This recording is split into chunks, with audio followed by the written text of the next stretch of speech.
It doesn't matter what I throw at them. Every fight ends in 2 rounds. Are your players steamrolling encounters? Do your boss fights feel like a punching bag for the adventurers? Well, it's all about the action economy. I'm sure you've heard that phrase before, but let's focus up. What even is the action economy?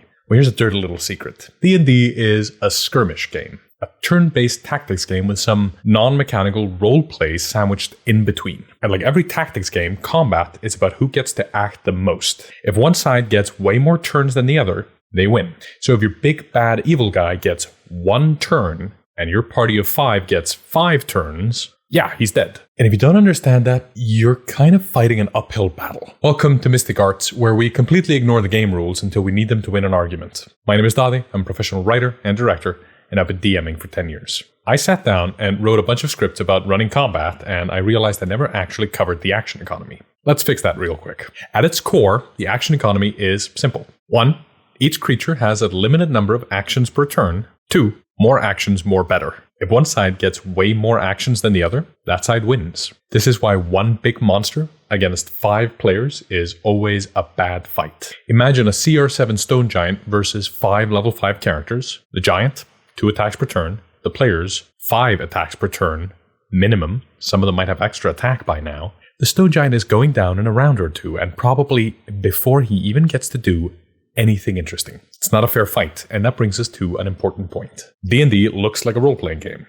It calls itself a role-playing game, but all the mechanics are about fighting. It's straight up a turn-based strategy game, like XCOM. And not just any kind of fighting, it's a skirmish game where 2 small sides of elite characters duke it out in less than a minute in game time. Everything about its design favors group tactics over individual strength, which also means that anytime D&D isn't skirmishing, it's basically a kludge, like a new system grafted onto it. Traps, for example, are just things that tax your hit points so that you're low on HP in your next skirmish. In a fair fight, the side with more actions wins, which is why boss fights in D&D don't really work straight out of the box. So how do we fix this? Odds are you've heard this advice before, but let me repeat it here anyway. Every single solo monster meant to challenge the entire party at once needs legendary actions, or some way of taking actions outside its turn. Legendary actions break the normal turn order and let the bosses act more often, fixing their baked-in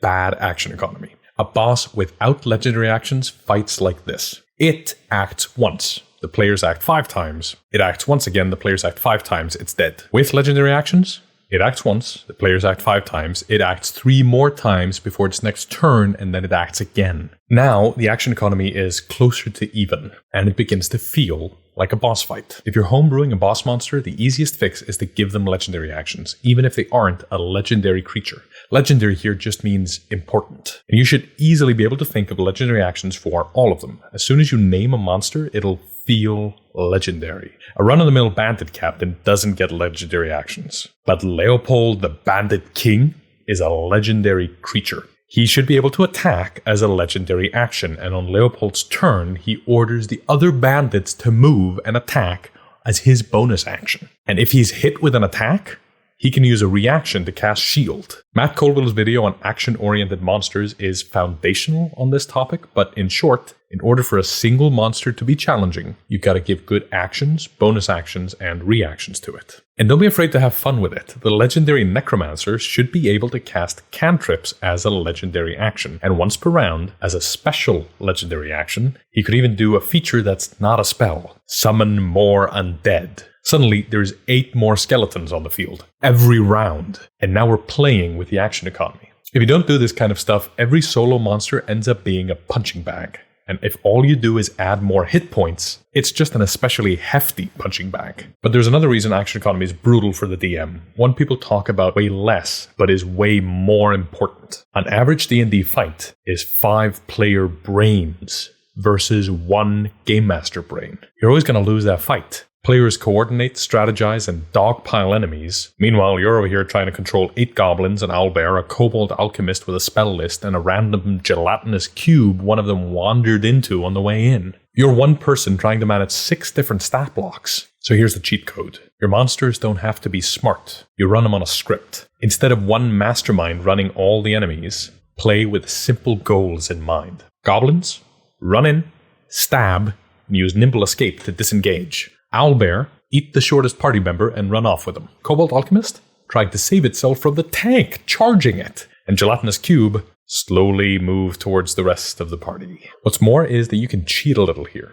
Give your legendary Kobold Alchemist legendary resistances. Have the Kobold Alchemist do the most efficient spell numerous times. Don't worry about using the optimal utility. And when you're running 8 goblins, just make them all go on the same turn. I saw this video from Thomas Fitch about speeding up combat, where he talks about the best way to do it. Basically, have all the goblins move at the same time, all of them attack at the same time, and all of them nimble escape at the same time. Technically, that's not how turns work in D&D, but feel free to make your life easier. You have my permission. You can do all kinds of quick adjustments to these stat blocks just to spice it up. Multi-attack everything. If a solo enemy doesn't have multi-attack, give it to them. Don't be afraid to make it be several attacks. Maybe not more than 4. That should be your max. Minions and henchmen. A boss probably shouldn't be alone. A vampire lord with 4 weak thralls is way harder than a solo vampire lord. Oh, and a quick sidebar. I don't use the variant flanking rules, and I think you shouldn't use them either. They're optional for a reason. They break the action economy completely. One boss will always get flanked by your party of 5, and they'll all have advantage, and it'll be done in a flash. Advantage means likelier to hit and likelier to crit. Some people use another variant rule that gives +2 for flanking, but I don't use that rule either because I hate floating modifiers, and it doesn't change the fact that players still benefit from flanking more than your monsters ever could. If you want to use dynamic positioning, use environmental hazards, difficult terrain, line of sight, but flanking? No. After all that talk about the action economy, there is a point to be made that it isn't everything. You can work your way around it. Anything is possible. You know, there's this scene from Game of Thrones where Robert Baratheon says, "Which is the bigger number, 5 or 1? 5. 5.